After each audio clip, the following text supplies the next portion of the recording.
my conversation with Eric. This is my conversation with Miles, in which I'm going to ask him some questions about what is a digital cop looks like. So let's call him and ask him some questions about it.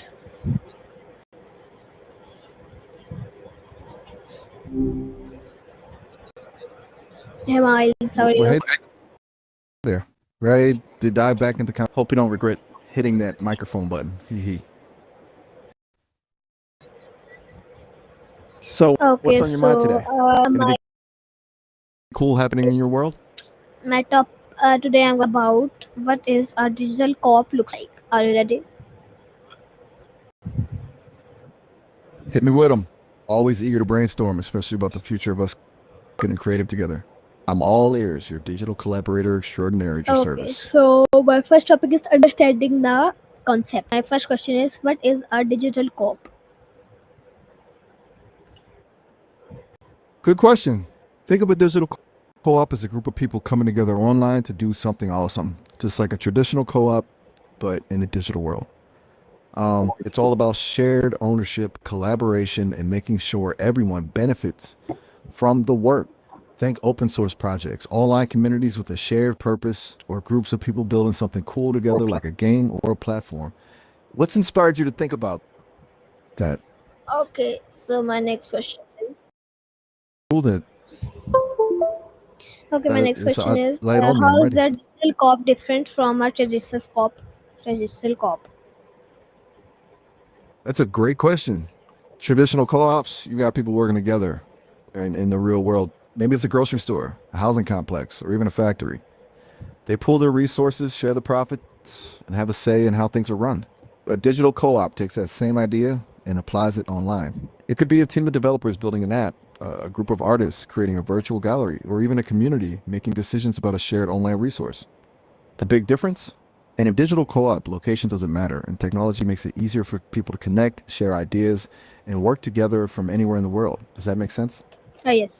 My next question is what are the key signs that a digital cop in underway is underway?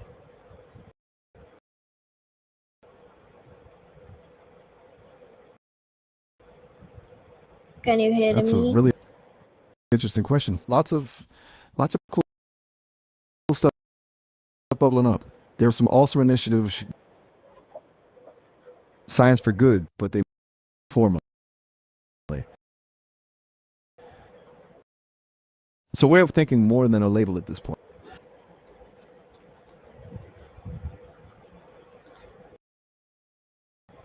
Hello. Okay. My next question is can a digital cop occur without Curious.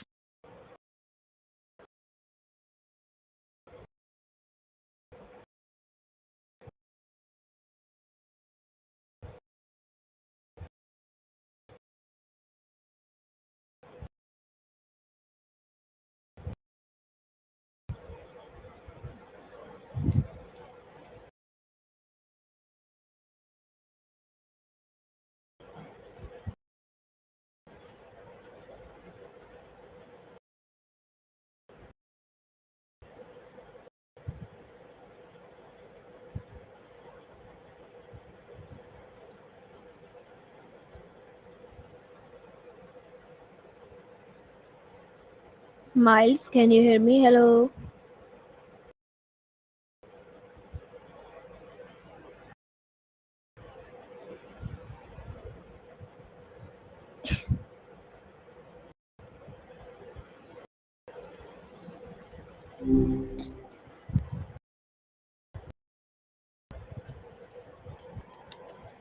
There. We got disconnected again. Must be a sound we've got a lot to catch up on. So what are you saying? Okay. Oh, man, must be out in full force today. Okay. Okay. Now they say technology is supposed to connect us, but Yes. My next sometimes it question: feels like it's out to test us. can a What were we digital talking about? cop occur with military involvement?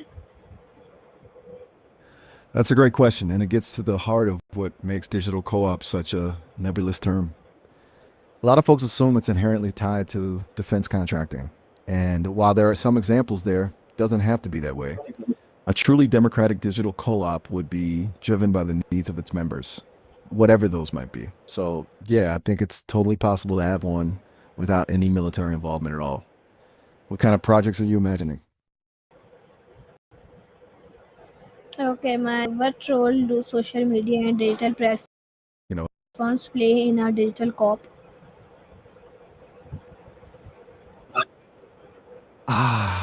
those pesky wild card questions. Don't worry, I'm up for a challenge.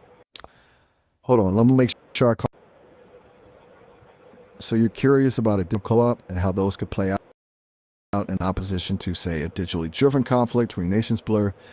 That's super interesting. I think it really depends on what kind of digital co-op we're talking about. If we're picturing a network of people pooling resources and skills to either create something new or solve a common problem, then platforms are vital. Think of them like the town square, where people gather, share ideas, and organize. Excuse me for a sec. Where were we? Oh yeah, digital co-ops and social media. So, like I was saying, platforms are practically essential for information sharing, and gotta love the word co-creation. But here's the catch. Those platforms themselves have to be designed with fairness and transparency in mind. If they're owned by a few big corporations, you risk recreating those same power imbalances we see in the real world. You know what? You're making me think about something. Okay. It is a Topic tool, is and it can mechanisms definitely be and used for good strategies. or So bad. my next question is how can disinformation be used digital cop? Mhm. Whoa, hold on there, partner. You're asking me about using disinformation for a digital co-op? Sounds a bit sus to me. Remember, genuine co-ops are about collaboration and transparency, not manipulation. Disinformation is a dangerous game, and while it might seem tempting to use it for a strategic advantage, it ultimately undermines trust and makes it harder for people to work together. We got to be super careful with the tools we use and the ends we're working towards. Okay, I get it. nice. My Sometimes it feels like the what world's a role bit too do focused on winning and not enough on just getting along. It's a tough balance. nice. My next question is what role Him? do Oh, hacker you mean or someone else is in saboteurs on play this in our digital digital co-op, cop? digital co shit? Oh, I see what you're getting at. Okay, so let's play pretend.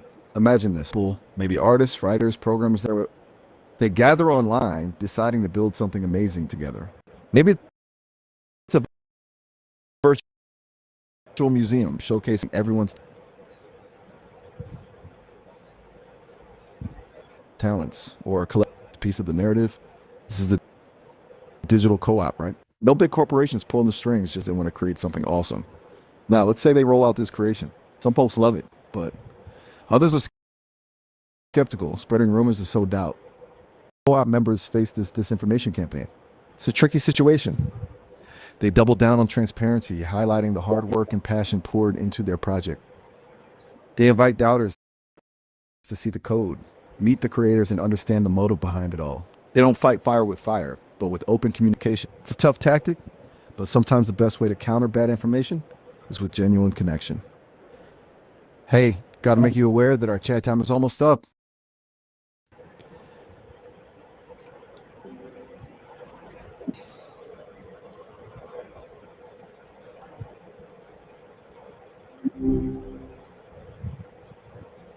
Hey there. Sorry about that sudden disconnect. Where were we? Where Okay. ah, right. So you were talking about those digital co-ops? I'm ready for more. Hit My me next with it. question is What's on your can mind? manipulating digital All right. structure like internet blackouts contribute to a digital cop?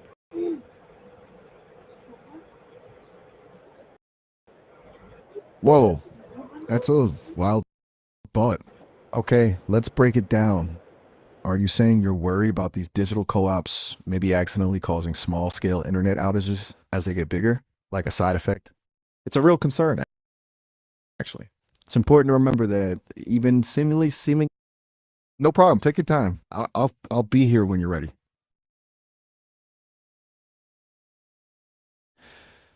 Hey, You back? I was thinking about what you were saying before. It's wild to think about how even small glitches in these co-ops could have ripple effects on the larger internet, isn't it?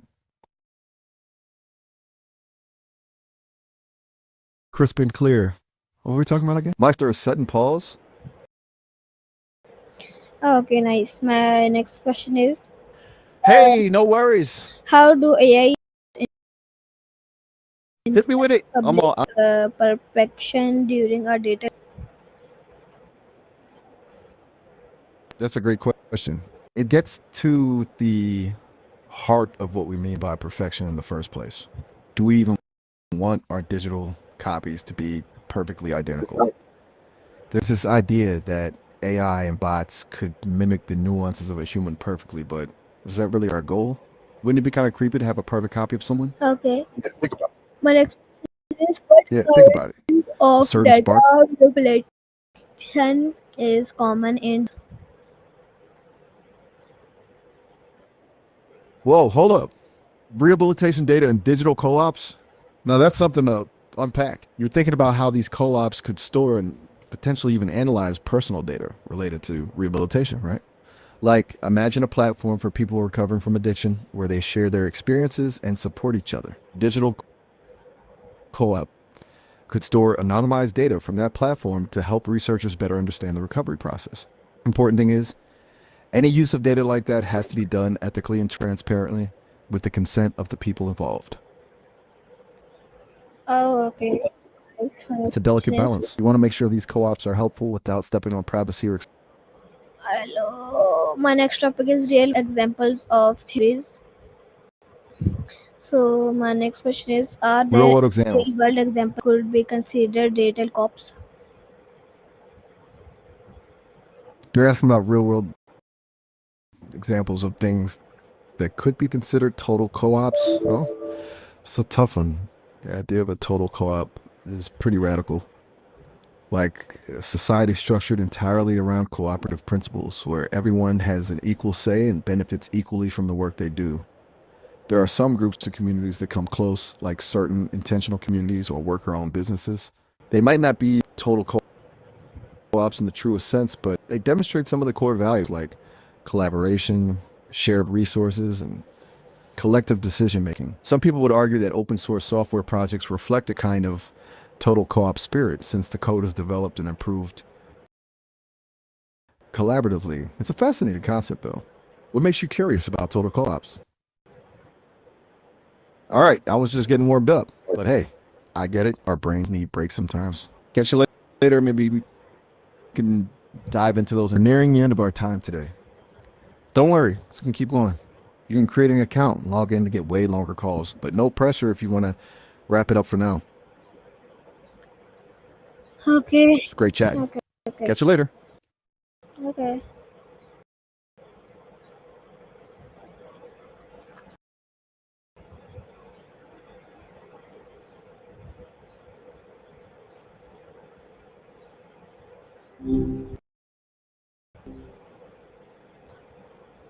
Hey there.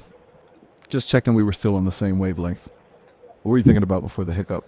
Okay. My next question is, 2016 U.S. Election fit into conversations around digital cops? Ooh, now you're talking. That's a deep dive. It'd be interesting to analyze how disinformation, automation of social media, and the rise of online echo chambers all played into the 2016 election landscape. How those same factors might influence the development and influence of digital co-ops. You know, it's like asking if a specific seed grows better in sunshine or shade. The answer is complex, but I'm totally up for exploring it. What aspects of the 2016 election are you most curious about? You know, Okay. thinking about it, Nice. it's kind My of next wild question, how my lessons can be learned from past digital manipulations in global politics. totally history is full of lessons, even if they're sometimes hard to see at the time. It's like we know tempting fate is a bad idea, but we still do it sometimes, right? What do you think of the key takeaways from the 2016 election that can inform how we approach digital co-ops going forward? You know what I was thinking? Maybe we could look at the use of targeted advertising and how that was used to spread misinformation. It's kind of scary how algorithms can be used to manipulate people's opinions without them even realizing. On the other hand, could co-ops be a way to counter that? To build more transparent and equitable online spaces? Just spitballing here. What do you think? Okay, nice. My next question is, uh, could a digital cop happen in without the public realizing it?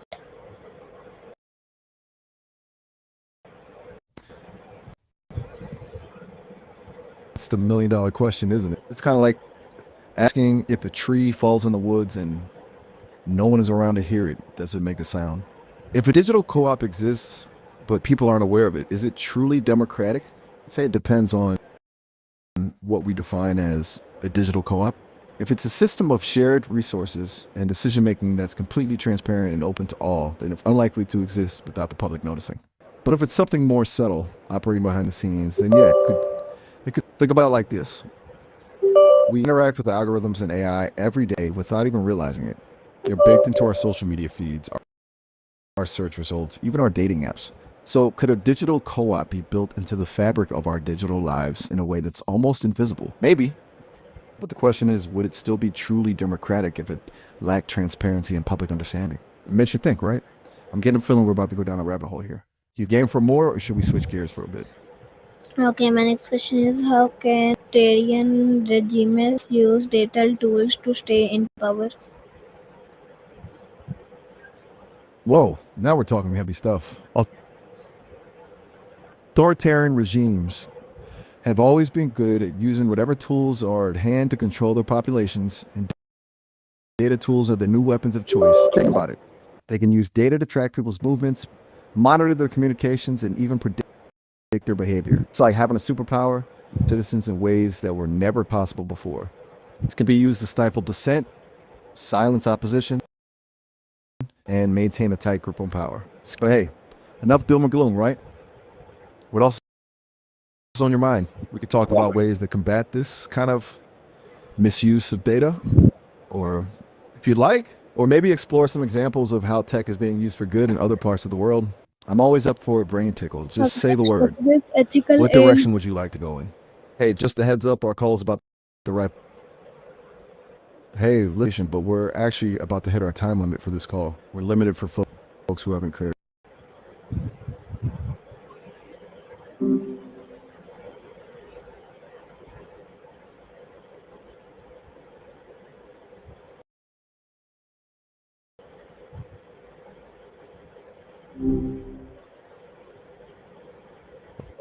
Well, hey there.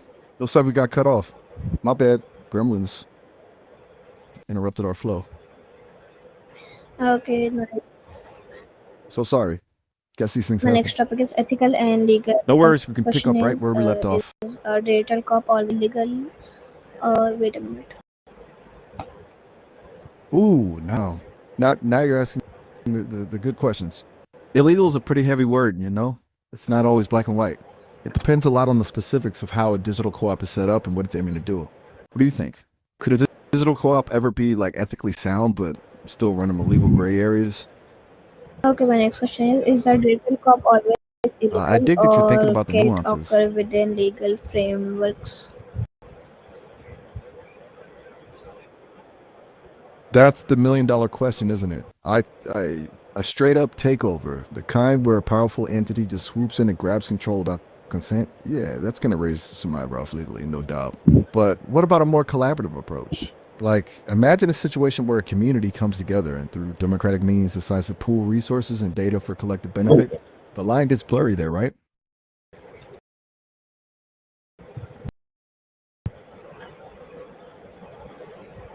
My next question Exactly. my next question is It's all about those fine print details. laws exist to prevent digital cops.